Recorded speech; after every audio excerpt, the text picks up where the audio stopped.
দক্ষিণ কলকাতার ল কলেজের মধ্যে ছাত্রকে গণধর্ষণের অভিযোগ আর এই নিয়ে তোলপাড়।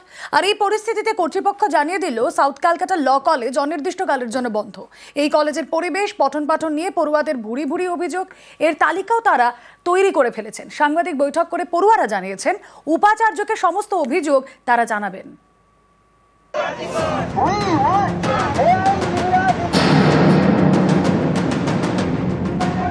দক্ষিণ কলকাতার ল কলেজ, এই কলেজের মধ্যেই কলেজ ছাত্রীকে গণধর্ষণের মারাত্মক অভিযোগ।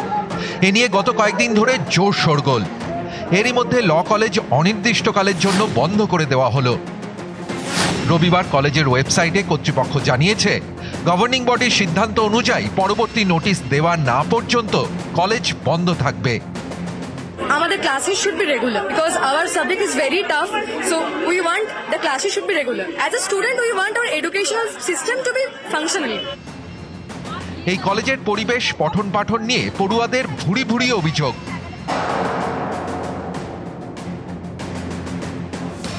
সোমবার সাউথ ক্যালকাটা ল কলেজের গেটের বাইরে বিক্ষোভ দেখান কলেজের পড়ুয়ারা। সাংবাদিক বৈঠক করে সুর চড়ান।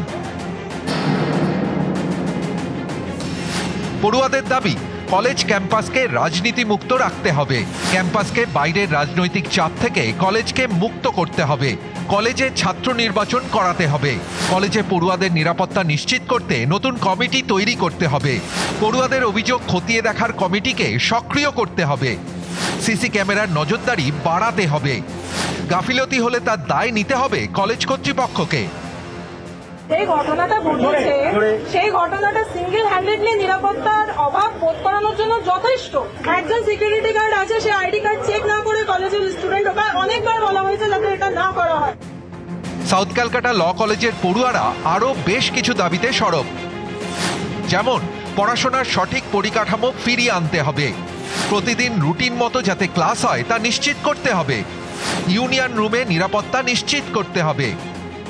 ইউনিয়ন রুম অ্যাক্সেস বা যেটা কমন রুম অ্যাক্সেস, সেই অ্যাক্সেসটা একটু ঠিকঠাক ভাবে করতে হবে যাতে পলিটিক্যাল গ্রুপসগুলো ওখানে বা যে কোনো পলিটিক্যাল ভাবে ওখানে কোনো অ্যাক্সেস আর না হয়। ডেমোক্রেটিক আর পলিটিক্যাল স্টুডেন্ট কাউন্সিল গঠন করারও একটা দাবি আমরা রাখছি, যেটা মেইনলি এই কলেজের সমস্যা।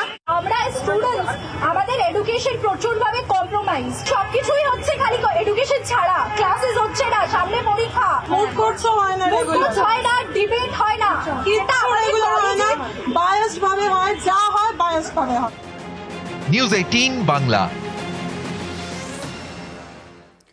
কসবা কলেজে বিজেপির ফ্যাক্ট ফাইন্ডিং টিম পুলিশের সঙ্গে কথা প্রতিনিধি দলের। জেপি নাড্ডাকে রিপোর্ট জমা দেবে 4 সদস্যের টিম। তৃণমূল করলেই অপরাধ মাফ। মনোজিতের প্রসঙ্গ তুলে কসবার কলেজে গণধর্ষণ নিয়ে আক্রমণ বিপ্লব দেবের। আর বিজেপি শাসিত রাজ্যে আইন শৃঙ্খলাই নেই। কসবার কলেজে গণধর্ষণে মূল অভিযুক্ত মনোজিৎ ইতিমধ্যেই গ্রেফতার হয়েছে। বিপ্লব দেবকে পাল্টা জবাব শশী পাঁজা। 2013 থেকেই ওর কাহিনী আছে। পশ্চিমবাংলা সরকারের তৃণমূল কংগ্রেসের সমস্ত নেতাগুলির সঙ্গে ওর ছবি প্রমাণিত করে তৃণমূলের ছাত্র সংসদের সম্পাদক যারা যারা ঘটনা ঘটিয়েছে সমস্তগুলোই ডাইরেক্টলি তৃণমূলের সঙ্গে যুক্ত আছে। এরা পেশাদারি রেপিস্ট। তৃণমূল করবে বলে তাদেরকে মাফ করে দেওয়া হবে, এই স্টেট কনসার্ন। আমরা রিপোর্ট নিয়ে আমাদের রাষ্ট্রীয় অধ্যক্ষ জেপি নাড্ডাজিকে দেব। স্বরাষ্ট্র বলতে নিশ্চিত ওনাকেও যাবে। কেউ কাউকে রক্ষা করছে না, কেউ পারও পাবে না। ওদের রাজ্যগুলোতে আইন নেই, যে সাক্ষী দেবে তাকেই মেরে দিল, অ্যারেস্ট তো হয়েছে, কেউ তো পার পায়নি। কার মনের মধ্যে কি আছে তার দায়িত্বটা আমরা রাজনৈতিক দল হিসেবেও নিতে পারি না, একজন নাগরিক হিসেবেও নিতে পারি না। 2022-এর পরে সে কিন্তু কোনো কমিটি কিংবা সংগঠনে ছিল না। যখন অপরাধ করেছি কমপ্লেন্ট এসছে, স্টেপস হ্যাভ বিন টেকেন। আমাদের কোনো সমর্থনই নেই, এই রকম লোক আমাদের প্রয়োজনই নেই। তাদেরকে তৃণমূল কংগ্রেস করতে হবে না। তৃণমূল কংগ্রেসকে বদনাম করছেন, তৃণমূল কংগ্রেসকে ব্যবহার করা হচ্ছে, এটা চলতে পারে না।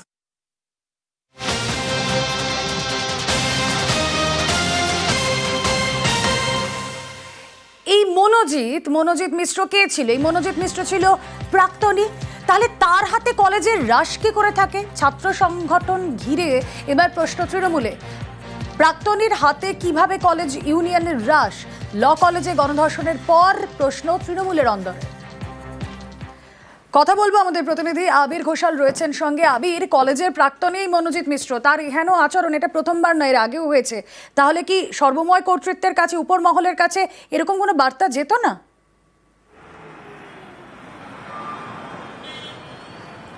ছাত্র সংগঠন কেন এই বিষয়টি জানতে পারলো না সেটা নিয়ে প্রশ্ন উঠেছে খোদ দলের অন্দরেই, এবং একাধিক জনের বক্তব্য হচ্ছে যে ছাত্র সংগঠন এই বিষয়ে বিস্তারিতভাবে তথ্য জানা। তুমি জানো যে ঘটনার কথা জানাজানি হওয়ার পর তৃণমূল ছাত্র পরিষদের তরফ থেকে জানানো হয় যে 2022 সালে তার সঙ্গে থেকে সংগঠনের কোনো যোগ নেই। যদিও বিভিন্ন সময় যে অভিযোগ উঠে এসছে সেখানে দেখতে পাওয়া যাচ্ছে যে একাধিক নেতার সঙ্গে তার ছবি এবং কার্যত সেই ছবিকে দেখিয়ে সে দাদাগিরি করত। এমনকি ঘটনার 2 থেকে 3 দিন আগেও বেশ কয়েকজনের সঙ্গে তাকে দেখতে পাওয়া গিয়েছে। যদি ছাত্র সংগঠনের সঙ্গে ওই কলেজের সংগঠনের সঙ্গে তার কোনো যোগ নাই থেকে থাকে, তাহলে তিনি কি করে সেই সংগঠনকে চালানোর ক্ষেত্রে গুরুত্বপূর্ণ ভূমিকা নিতেন, বা তার কথাই সেখানে কি করে চলতো? যদি তার পরিবর্তে অন্য কেউ ছাত্র সংগঠনকে চালাতেন, সে বা তার দল কেন দলের শীর্ষ নেতৃত্বকে বা ছাত্র সংগঠনের শীর্ষ নেতৃত্বকে গোটা বিষয়টি আগে অবহিত করেননি? যদি অবহিত করে থাকেন তাহলে কেন কোনো ব্যবস্থা গ্রহণ করেনি? এই প্রশ্নগুলো বারবার ধরে উঠতে শুরু করেছে। ফলে স্বাভাবিকভাবেই ছাত্র সংগঠনের যে ভূমিকা এবং একই সঙ্গে হচ্ছে এই ব্যক্তির সঙ্গে কি করে কাদের যোগসাজশ ছিল, কাদের কথা মতো সে চলতো, সেই প্রশ্নগুলোকে নিয়েও বিচার করা উচিত, এবং যাতে আগামী দিনে এই ধরনের কোনো ঘটনা এই দলের ভাবমূর্তিকে নষ্ট করতে না পারে সে ব্যাপারে সজাগ থাকা হোক, এমনটাই জানাচ্ছেন দলের নেতারা। যে অভিযোগগুলো আসছে সেগুলো নিশ্চিতভাবে কেন হয়েছিল, কি হয়েছিল, কতটা হয়েছিল, সেগুলো এমনভাবে খতিয়ে দেখা হচ্ছে যাতে এর কোনো পুনরাবৃত্তি অন্য কোথাও না হয়। যদি কোথাও কোনো ফাঁক থাকে, যাতে আর কোনো ফাঁক কোথাও না থাকে আগামী দিনে, সেদিকে পুরোদস্তুর নজর রাখা হচ্ছে।